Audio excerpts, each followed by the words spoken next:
Assalamualaikum warahmatullahi wabarakatuh.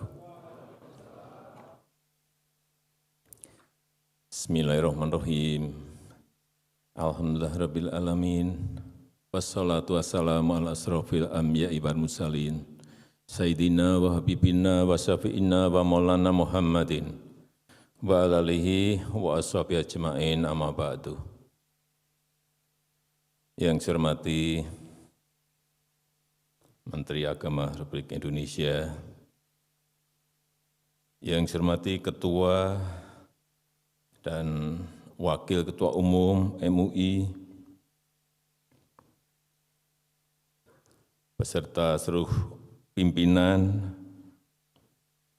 dan jajaran pengurus MUI,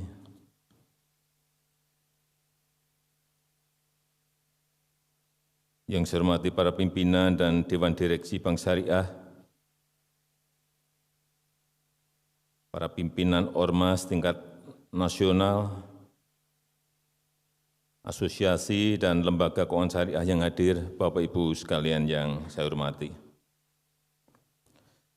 Tadi saya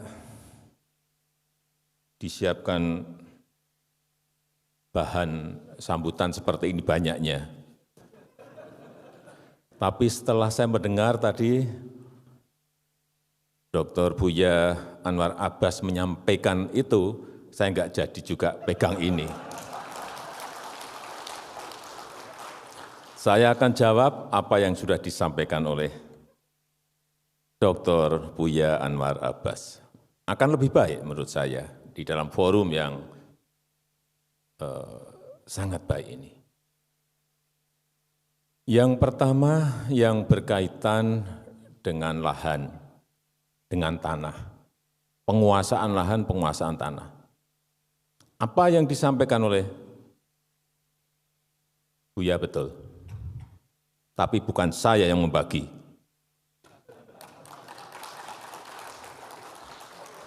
Ya harus saya jawab. Dan kita sekarang ini dalam proses mendistribusi reforma agraria yang target kita sudah mencapai 4,3 juta hektar dari target 12 juta yang ingin kita bagi. Dan saat ini kita sudah memiliki bank tanah. Akan kita lihat HGU, HGB yang diterlantarkan semuanya. Mungkin insya Allah bulan ini sudah saya mulai atau mungkin bulan depan akan saya mulai. Untuk saya cabut satu persatu. Yang diterlantarkan karena banyak sekali. Konsesinya diberikan, sudah lebih 20 tahun, lebih 30 tahun, tapi tidak diapa-apakan. Sehingga kita tidak bisa memberikan ke yang lain-lain. Tetapi kalau Bapak Ibu semuanya, saya pernah menawarkan ini waktu pertemuan di Persis di Bandung. Karena ada yang menanyakan juga masalah itu, saya jawab sama. Kalau Bapak Ibu sekalian, ada yang memerlukan lahan dengan jumlah yang sangat besar, silahkan sampaikan pada saya. Akan saya carikan, akan saya siapkan. Berapa? 10.000 hektar? Bukan meter persegi, hektar. 50.000 hektar.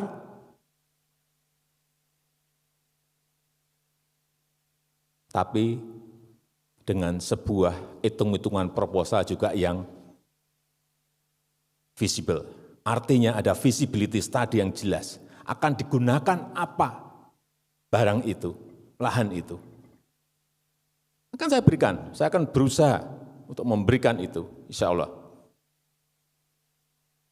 Karena saya juga punya bahan banyak, stok, tapi enggak saya buka kemana-mana. Kalau Bapak Ibu sekalian ada yang memiliki, silahkan datang ke saya diantar oleh Buya Anwar Abbas. Ya saya juga dipikir saya enggak kepikiran, Gini rasio waktu saya masuk 0,41 lebih. Kepikiran Bapak Ibu sekalian. Gap seperti itu kepikiran. Jangan dipikir saya nggak kepikiran. Karena saya merasakan, jadi orang susah, saya merasakan betul.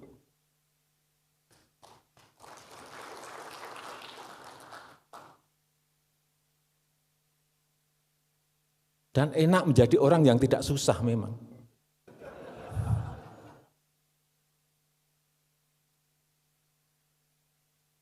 Silakan.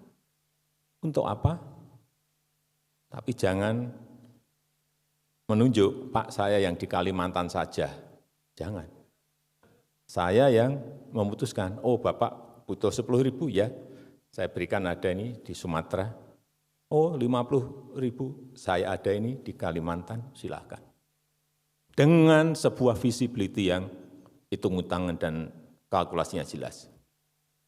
Jangan sampai kita berikan, tahu-tahu diambil juga yang itu lagi. Dibeli yang itu lagi. Untuk apa saya memberikan konsesi kalau untuk itu? Dan itu kejadian sudah berpuluh-puluh kali seperti itu terus.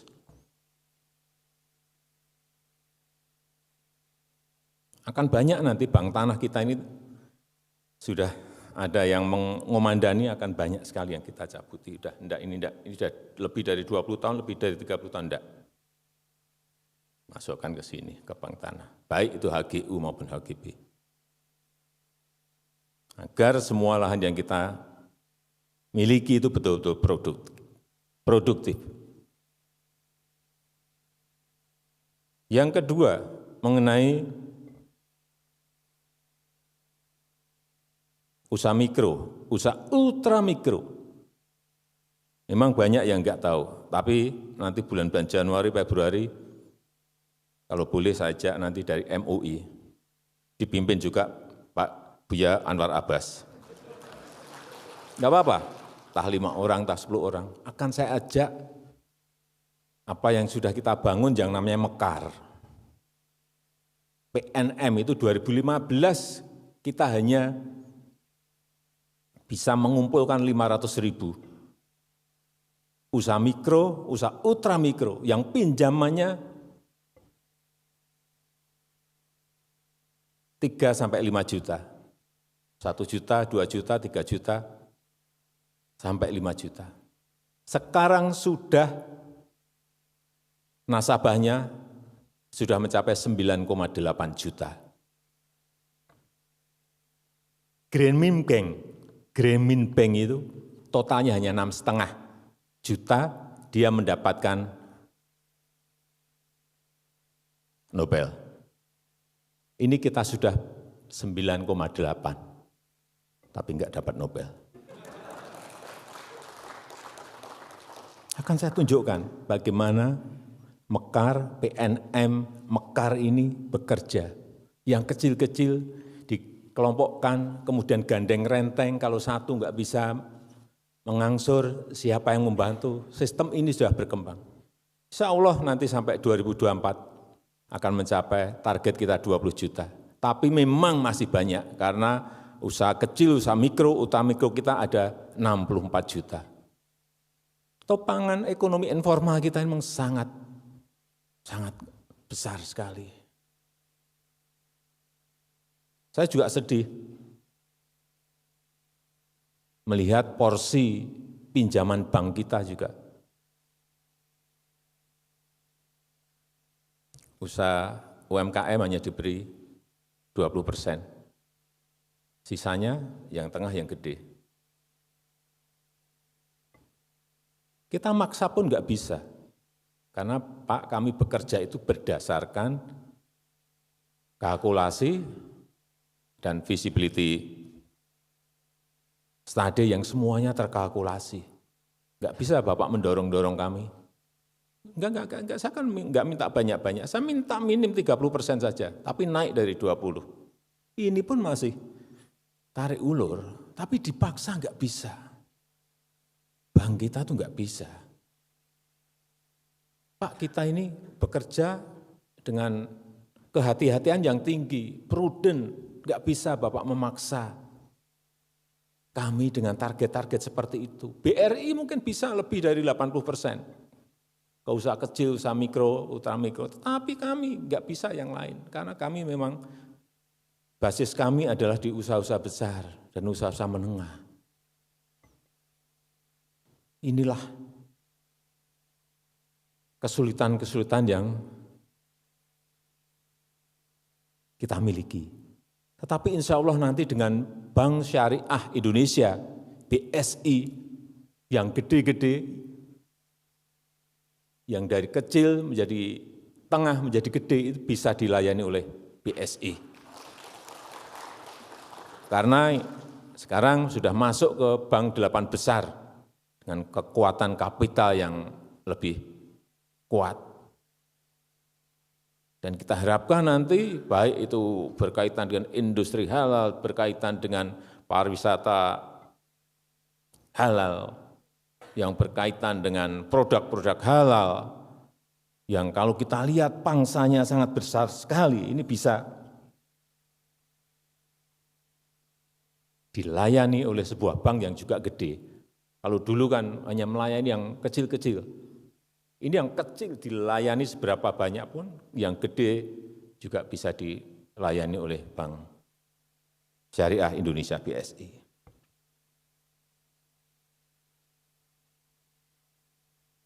Saya juga senang, ini karena sudah menjawab dua hal tadi, saya ingin memberikan posisi ekonomi syariah kita yang tahun 2014 itu pada posisi ranking yang ke-9. 2020-2021 kita sudah naik menjadi peringkat ke-4 dunia. Perkiraan saya insya Allah dalam 3-4 tahun ini akan masuk ke 2 atau ke 1. Kalau growth, kalau pertumbuhannya seperti yang kita lihat sekarang, akan cepat sekali. Pasarnya masuk ke semua negara. Inilah saya kira perkembangan ekonomi syariah kita dalam 6-7 tahun ini, dan kita harapkan dengan jumlah penduduk terbesar, jumlah penduduk muslim terbesar di dunia sebesar 87% atau 207 juta jiwa, kita telah berkomitmen untuk menjadi pusat ekonomi syariah di tahun 2024. Dan kita akan berusaha keras untuk itu. Baik, tadi yang saya sampaikan mengenai pengembangan industri halal, pengembangan sektor keuangan syariah, pengembangan sektor keuangan sosial syariah, pengembangan kewirausahaan syariah, semuanya akan kita dorong karena memang kita ini adalah negara dengan penduduk muslim terbesar di dunia, dan ini saya ulang-ulang terus di mana-mana mengenai ini. Agar